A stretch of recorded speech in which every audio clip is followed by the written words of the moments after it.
Chapter 11.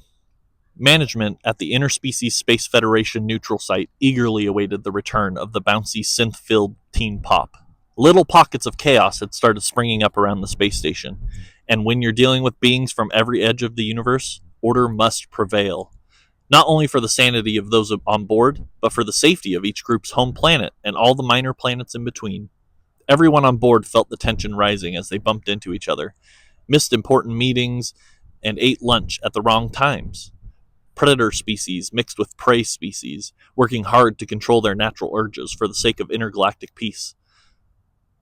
Solid creature species mixed with those of a more flexible variety, each one feeling uneasy seeing how the other moved.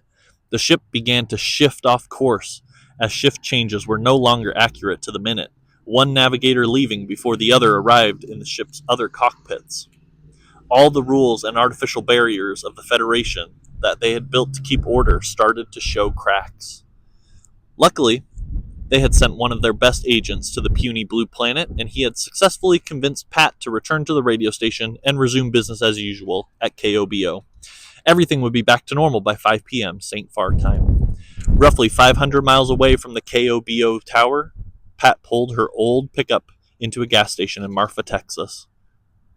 She had only been out this far once, but it had been a life-changing experience. Nothing in particular happened on Pat's first trip to Marfa back when she was a teenager. She simply had the opportunity to spend the day soaking in what it was like to be in an environment that celebrated art. In St. Farr, every adult was squarely focused on earning enough cash each month to make it through the next. The place was worn out. Every building was showing cracks. Every sidewalk was crumbling, the holes filled with gray gravel. Every open area had been overgrown and unkept. Worst of all, outside the town's odd obsession with paying tribute to Ferris, there was no art to consume. Marfa had felt like a whole new world. Marfa is a truly wonderful part of Texas, a small oasis of creativity built and maintained by artists. The fantastical nature of the Marfa mind had given birth to many creative solutions that were apparent to every visitor. There were large, handmade art projects everywhere in the city that presented the maker's point of view with uncompromising vision. After walking the streets as a teenager, she was determined to bring that spirit back to St. Farr with her, and she did. She began bettering the community and encouraging others to do the same. Many St. Farrians her age decided to help, and her generation had transformed the town from a run-down town going nowhere to a beautiful town with a park, colors, and a radio station, an active community. St. Farr was still going nowhere, but at least it was a lovely place to live, and looked good doing it. Now, back in Marfa, Pat sat still in the magic of the artistic inspiration. Although this time it was mixed with the dread of being discovered by some stranger, of the plant-human variety. 5 p.m. in St. Farr, Texas, the sound system adorning the rooftops of the town square all remained calmly silent. Shops began to close, turning off their neon open signs and locking their front doors before the keepers made their way to their vehicles and started making the short walk home. Most citizens of St. Farr hadn't noticed the lack of music. Pat had always started the playlist by now, and after years of the same songs at the same times, most of the townsfolk tuned it out anyway. The Interspecies Space Federation neutral site was not calm. The visitor had been satisfied with the job well done all day, reporting to his superiors that it was certain that Pat would be back on the radio station, turning on the playlist that evening.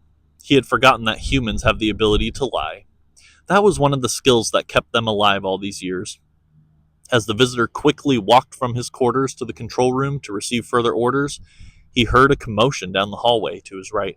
Glancing over to see the source, he saw a melee in full swing. A tall mantis-like fiend was sawing one arm of a molten purple humanoid while he was being gnawed on by a small lizard with gummy teeth. All three fighters were sloshing around in a puddle of orange jelly-like substance that he recognized as Mozart from accounting. The visitor quickened his pace. Once he arrived in the control room, he noticed that it was eerily quiet. Not another soul was in the gigantic room filled with switches, lights, buttons, and screens. Had he simply missed their shift? The visitor was fortunate to have an outstanding internal clock, which allowed him to tell the current time of any location within the galaxy. It was just simple math. Everyone he knew back home could do it. Ultimately, it didn't matter if the others were not there. He already knew what his orders would be. He needed to return to St. Farr and find Pat.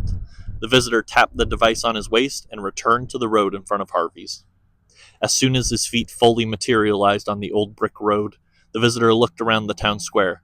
He saw the old-timers slowly making their way out of Harvey's. "You still in town? Been here all day?" The old-timers asked the visitor, clearly surprised to see him. "I left for a while, but now I've returned," the visitor said flatly. "Do you know where Pat is?" The old-timers began to chuckle. "We figured she'd be with you. Last we saw, y'all were talking outside. Take it the date didn't go too well?"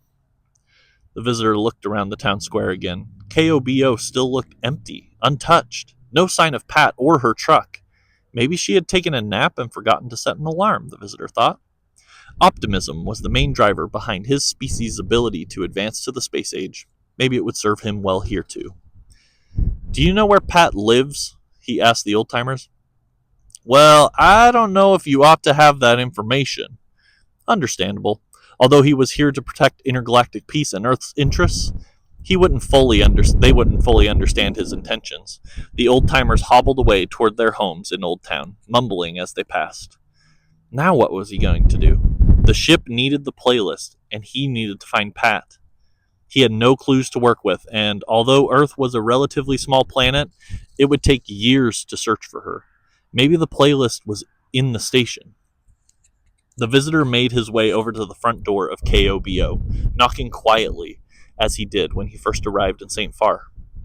When no one answered, he determined it was time to go inside and look for a solution. He tapped the device on his belt, dematerializing, sending a stream of microscopic atoms through the air, squeezing through the liquid-like glass window, and rearranging themselves into their previous configuration inside of the building. Once inside, the visitor quickly located the console and microphone in the one-room station. He rushed over. The power switch was on the top right of the board. That was easy enough to find. There was a piece of tape below it with the word "power" written in green marker. He flipped the switch and the board lit up like New Year's night sky. Some lights flickered, some undulated up and down in small strips of LEDs. Some turned on and back off rhythmically. Static poured from the dormant sound system surrounding the town square.